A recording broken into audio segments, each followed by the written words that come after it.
All right, so let's get this done out of the way real quickly here, and then we'll move on to the notes, because we're going to test again on Thursday, and it's going to be 1.1 through 1.3, with 1.2 being there from the factoring stuff from the warm-ups, okay?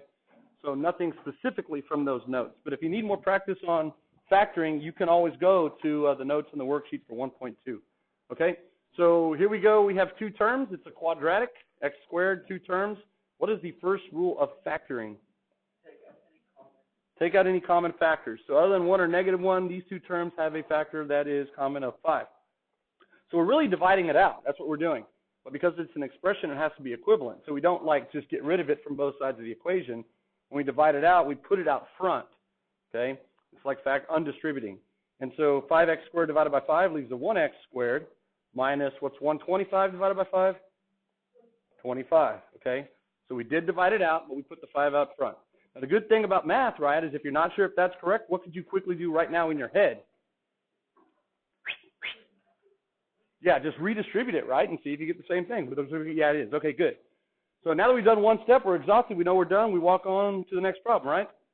No. We see if there's anything else we could do.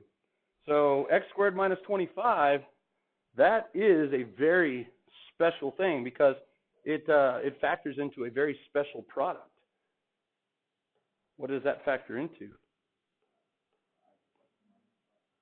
Yeah, x plus 5 and x minus 5, right. X squared minus 25 is a difference of two what?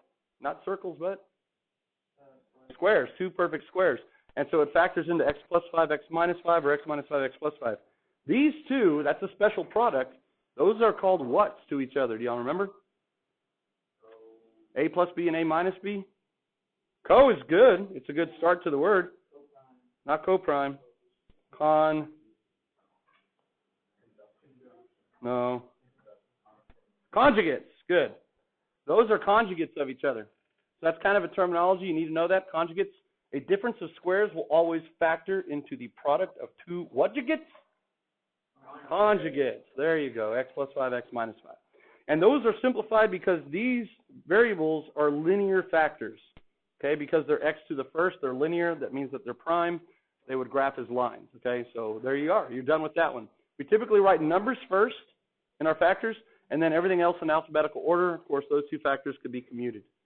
All right, any comments or questions on that one? Letter B. This one is a quadratic, x squared, trinomial, three terms. It's written in descending order, so that might be a first thing you would do if they were written in a different order. But 2, 1, and then x to the 0 is 1, so that's the 7. Is there anything common other than a 1 or negative 1 here? No. So in this case, it's going to, if it factors at all, which if I ask you to factor something, it will be factorable, it's going to factor into, again, the product of two linear factors. And this is the fun variety when the leading coefficient is not 1. It's 3. So this one should be easy, though, because 3 is a what type of number? Not just odd, but its only factors are 1 in itself. Prime. Yeah. So it's going to have to factor as a 3x in the first slot of one factor and x in the first slot of the other factor. It's the only way it factors. Now look at the constant at the end, negative 7. It's pretty easy, too, because negative 7 is also prime, which means there's really only two ways to factor this. It's going to be either the 7-1 combo. You might have learned to factor these by trial and error. If it's a 7-1 combo, you're going to get a 7 on the inside and a 3 at the outside, which gives you plus 10 or plus 4 if you add or subtract, not plus 20. So that's not going to work. So I guess it's going to be the old 1-7 combo, which gives you a 21 on the outside and a 1 on the inside, and that subtracts to give you 20. So that looks like it's going to work. Now remember, the other thing you look at is the sign of the middle term. It's got to be positive. So your larger product has to be positive, right? So that's going to be your 21, and your product is negative, so that's going to be a minus. So again, these two factors could be commuted, but if at this point you don't know if it's right or not, FOIL it out, right? You could FOIL it out, see if you get the same thing. There's benefit to that because if it's wrong, you can catch it before you turn it in as an assessment, and the way that it's wrong will inform you as to how to fix it, okay? So get in the habit of, like, testing your answers. Yeah? That's your target sum. Remember, when you FOIL it out, that's the sum of the inner and outer. FOIL, that's the O and the I. The inner is negative x. The outer is 21x. So 21x minus x is 20x. Yeah. Okay? So that's the O and the I. Now, that's one way to do it. It's by trial and error. You've been factoring enough like this that hopefully you have some method. They're the ones that are a little bit more fun. But let me quickly show you another method, because I know there were several different gimmicks that maybe are out there. There's a castle math. There's a version with an X. But there's a real mathematical way to do it called splitting the middle term. So here's what it would involve. If you take your first and last, your coefficient of your x squared and your constant, that's your target product. So we talked about target product, target sum. If you multiply those together, you get negative 21. That becomes your target product. The middle one is your target sum still, which always has been. That's positive 20.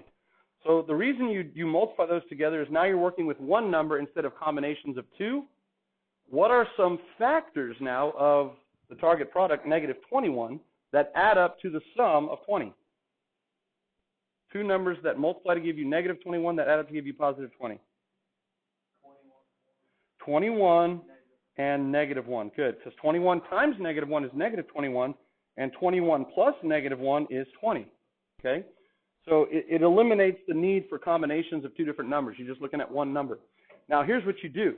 This is called splitting the middle term. So it involves taking your middle term, your linear term, and writing it not as 20x, but as 21x minus 1x. 21x minus 1x. And I'll put the 1 there as a placeholder. Okay, so that's your target sum over there. And then everything else stays the same. It's just 3x squared plus that, and then minus 7. All right, everyone agreed 21x minus 1x is 20x? Yeah. Okay, so now you have 4 terms, which means then you proceed by factor by grouping. You group those first two together. And the last two you have to be careful because it's a minus. You have to group that negative with it. And then you got to stick a plus sign in between there so it doesn't turn into multiplication. And now all you do is you pull out common factors in each of the two groups. So 3x squared and 21x, looks like there's a 3x that's common, so you factor it out. And you're left with an x plus 7. There's nothing really common in the second grouping other than 1 or negative 1, but here's the deal. If you ever have a negative leading term, like a negative 1x, you want to factor the negative out. So if you factor out the negative or the negative 1, I'll put it as a placeholder, it changes both sides and you get x plus 7. Now when you do that, good things should start to happen. Notice you have x plus 7 in both terms. You still have two terms, one term minus another term. But now since x plus 7 is a common factor, it's a binomial factor, but it's common, you could factor the x plus 7 out of both terms. What are you left with in the first term? 3x, yeah. And what are you left with in the second term? Minus 1, right. And you could check, if you took this entire thing and distributed it, you could see you get that same thing. And you're done. So that's called factor by grouping by splitting the middle term. And it works well if your leading coefficient is not 1. Okay? It's a strategy that works every time. But sometimes just kind of looking at the types of numbers there are and doing a little bit of trial and error can be a little bit more efficient. I don't care which method you use. If you have a different method, that's fine. What I'm expecting you to do is to be able to factor things like that that don't have leading coefficients of 1. Okay? So again, notice the way I do the work. Everything is equivalent to the line above and below it. Nothing is left off. I could jump in on any line and go up or down, and it's equivalent to the one above or below. There's no equal signs, working straight down. Okay, so that's pretty much it from 1.2. We had one in the quiz the other day. That was an easy quadratic. We have difference of squares. We have something like that. Any questions on factoring? Okay, we'll get back to the notes from 1.1. I'm going to get out of this recording